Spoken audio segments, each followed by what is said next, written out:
Chhatarpur court के पास civil dress में police की फौज तैनात रहती है। खबर मिलती है कि एक व्यक्ति जो बुर्के में आएगा उसकी गिरफ्तारी होनी है।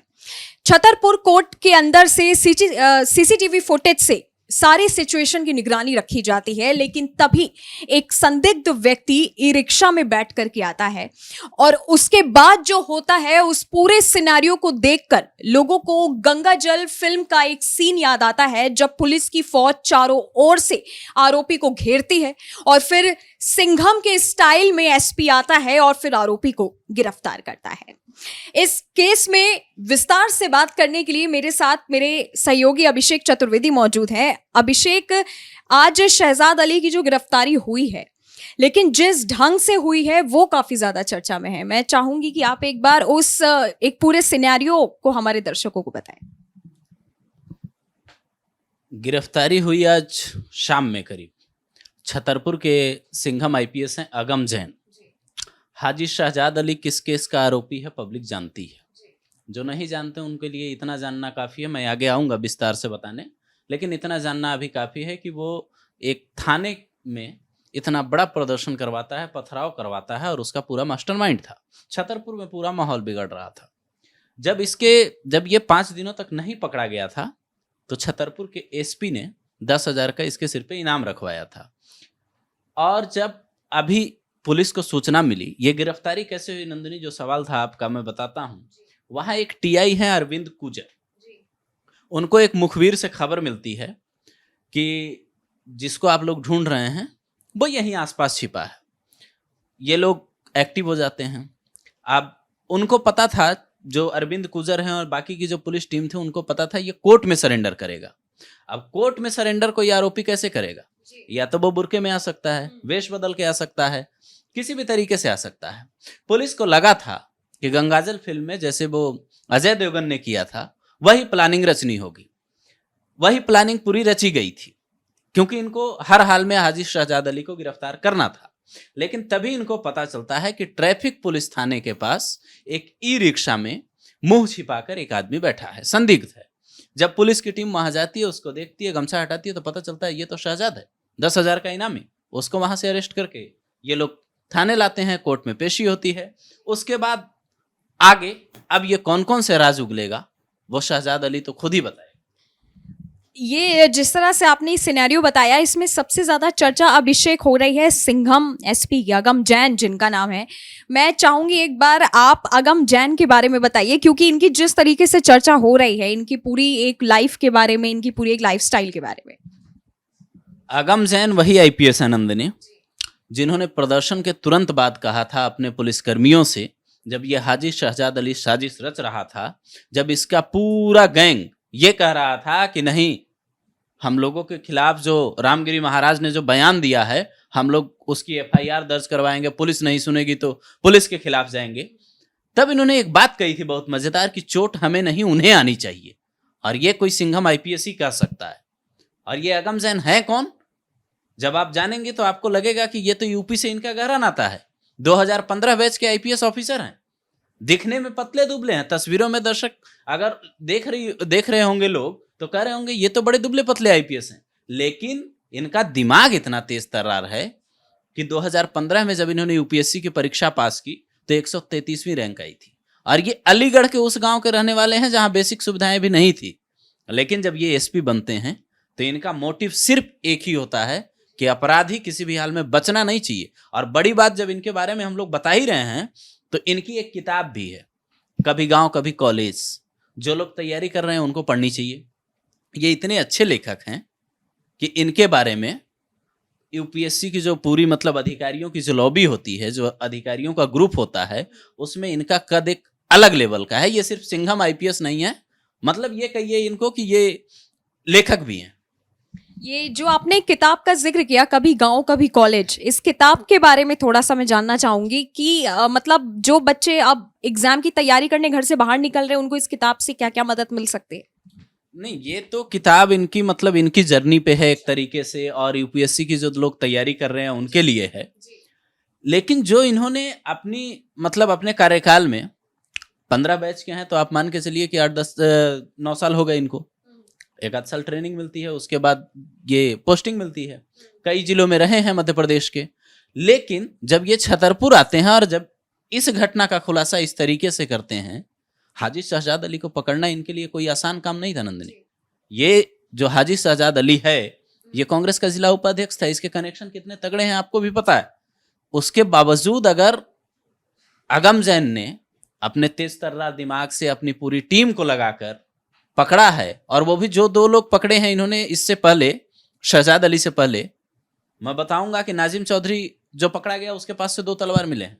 मोहम्मद इरफान एक को पकड़ा था, उससे कुछ इलेक्ट्रॉनिक सबूत मिले हैं जिसके जरिए शहजाद अली तक ये लोग पहुंचे। तो ये जो इन्होंने इस केस में किया है ना, वो इनकी जो किताब है वो दोनों अलग अलग चीजें हैं, लेकिन इनकी किताब से सीखने को बहुत कुछ मिलता है।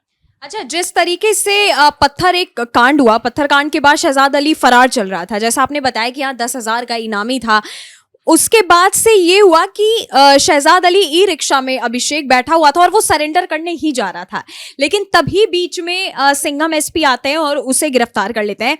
अब गिरफ्तारी के बाद सवाल जो उठते हैं वो ये कि 5 करोड़ का घर तो उन पे ऑलरेडी बुलडोजर चल चुका है, तो बुलडोजर चलने के बाद अब शहजाद अली के ऐसे भी कुछ कह सकते हैं कि कारोबार है जिन पर कार्रवाई होने की मांग हो सकती है।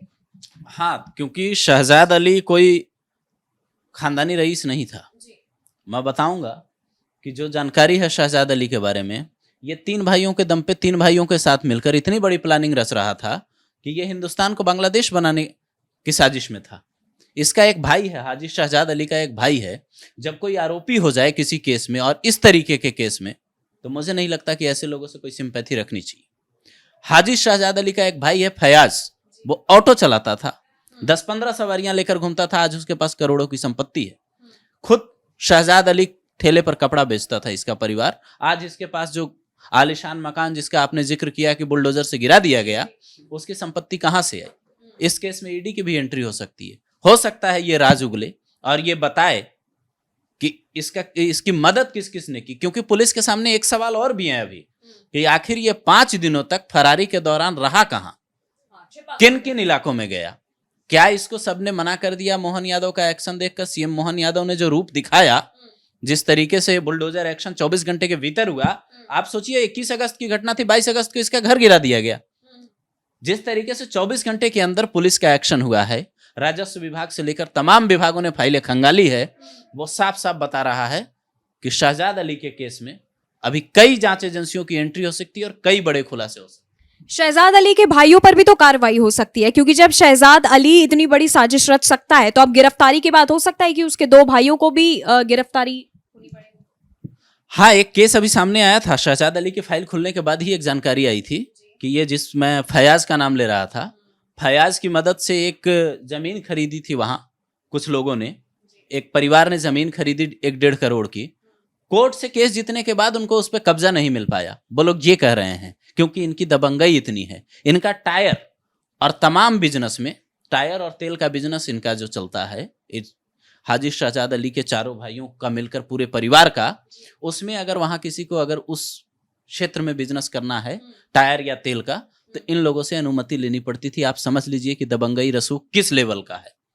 अच्छा, एक खबर ऐसी भी रिपोर्ट्स में सामने आया था अभिषेक कि जिस तरह से 5 करोड़ के घर पर तो पहले बुलडोजर चल गया, जैसे शहजाद अली के पड़ोसियों का भी कहना था कि पानी की तरह पैसा तीनों भाइयों ने बहाया, तब जाकर के वो हवेली वो खड़ा कर रहा था। हालांकि गृह प्रवेश हुआ नहीं था, लेकिन हवेली बनने वाली थी। खबरें ऐसी आई थी कि अब जहां पे उसकी हवेली बनी थी, वो जमीन भी खोद करके जो है पुलिस देखने वाली है कि आखिरकार उसके घर के अंदर क्या क्या और छुपा हो सकता है, जमीन के अंदर क्या क्या छुपा हो सकता है। शहजाद ने जो किया है वो कोई छोटा काम तो देखिए है नहीं, राष्ट्र विरोधी काम है। खुदाई अगर जमीन की होती है तो भी कोई बड़ी बात नहीं है। 5 साल से वो वहां पे घर इतना आलीशान सनम बेवफा मूवी देख के बनवा रहा था, जिस हिसाब से अगर इसके तार कहीं और से जुड़ते हैं, जैसा कहा जा रहा है अब तक मीडिया रिपोर्ट में, कि हो सकता है शहजाद अली के तार पाकिस्तान से जुड़े हों, हो सकता है दुबई से जुड़े हों, हो सकता है कोई आका इसको ये आदेश दे रहा हो वहां से बैठकर। क्योंकि आप सिनेरियो जोड़िए ना, बंगाल में आज जो हुआ है, बंगाल में जिस तरीके की घटना लगातार हो रही है, जैसे प्रदर्शन चल रहे हैं, उसके बाद इस तरीके की खबर आना, बंगाल से मीडिया का ध्यान भटकाने के लिए क्या हाजी शहजाद अली ने किसी शेख से बातचीत की थी बंगाल में और उसके बाद इसने ऐसा किया है ताकि बंगाल से पब्लिक, मीडिया, सरकार सबका ध्यान भटक सके? ये भी हो सकता है ना, एक सिनेरियो तो होने को कुछ भी हो सकता है। और उसके बाद जो तथ्य हैं इस केस में, अब तक जो एसपी अगम जैन हो या फिर बाकी के जो जांच अधिकारी हैं इस केस के, वो जो बता रहे हैं उनकी जांच जो है कई दिशा में चल रही है। उनका मानना है कि जो इन्होंने किया है, इन लोगों ने उस दिन थाने पे जो पथराव किया है और जो एसपी ने कहा कि चोट हमें नहीं उन्हें आनी चाहिए, तो उनका साफ साफ इशारा ये है कि जो भी इसमें शामिल होगा, चाहे उसके कितने भी तरीके के तार जुड़े हों। अब शहजाद अली कांग्रेस का अगर जिला उपाध्यक्ष रहा है तो जाहिर सी बात है कांग्रेस के बड़े नेताओं से संपर्क होंगे। अगर कोई नेता राजनीति में है तो बाकी तमाम दलों से भी उसके संबंध होंगे। तो फिर तो जांच की आंच में कई लोग आ सकते हैं अगर उन्होंने इसकी अवैध तरीके से मदद की होगी। जी बिल्कुल। और जिस तरह से अब शहजाद अली की गिरफ्तारी हो चुकी है और गिरफ्तारी के बाद अब कितने बड़े राज खुलते हैं, जिस तरह से जितने भी कनेक्शन शहजाद अली के सामने आते गए, उससे कई ऐसे सवाल हैं जिनका जवाब अभी तक मिला नहीं है। लेकिन अब उम्मीद की जा रही है कि जब जिस तरह से अगम जैन एक सिंघम बनकर के सामने आकर के उन्होंने शहजाद की गिरफ्तारी की, उसके बाद से कई ऐसे खुलासे हो सकते हैं जो शायद किसी ने सोचा भी ना हो। कई ऐसे बड़े नाम सामने आ सकते हैं जो शायद जनता ने भी ना सोचा हो। खैर, इस केस में अब आगे क्या होता है उसकी अपडेट हम आपको देते रहेंगे। आपका अगर कोई हमसे सवाल है या अगर हमसे कोई टॉपिक छूट गया हो, आप हमें नीचे कमेंट सेक्शन में कमेंट करके बता सकते हैं।